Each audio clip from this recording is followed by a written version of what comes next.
Hey guys, okay, so I'm going to show you guys how I make my morning matcha. It's been my go-to lately, so I'm going to go ahead and show you guys how I make it.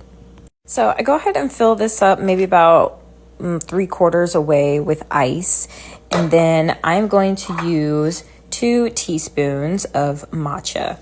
By the way, this is the matcha I use. I get it off of Amazon, but yeah, it's really good and it's pre-sweetened. However, I do like mine a little bit on the sweet side, so I am going to add a couple packets of sugar.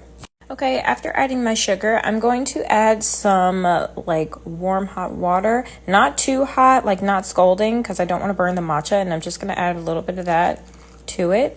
And I don't have one of those wooden whisks that usually is used for matcha, but I do have my hand frother, so I'm going to use that to mix it. After done mixing my matcha, I'm going to go ahead and pour some milk into my glass. I just prefer regular 2% milk, so I'm going to go ahead and pour that in there.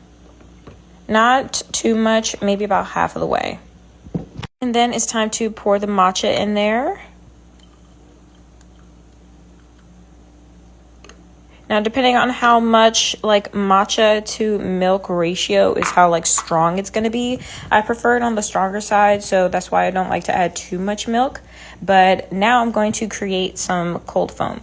Okay, so this step is optional, but I do like to add a bit of like cold foam on top with a bit of vanilla flavor. So I'm just going to take a little bit of that same 2% milk that I used and pour it in here.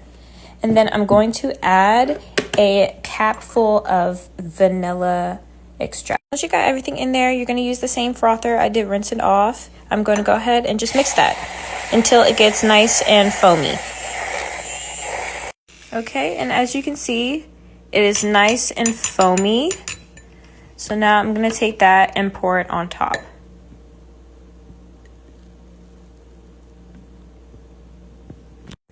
And then all that's left is really to just mix it.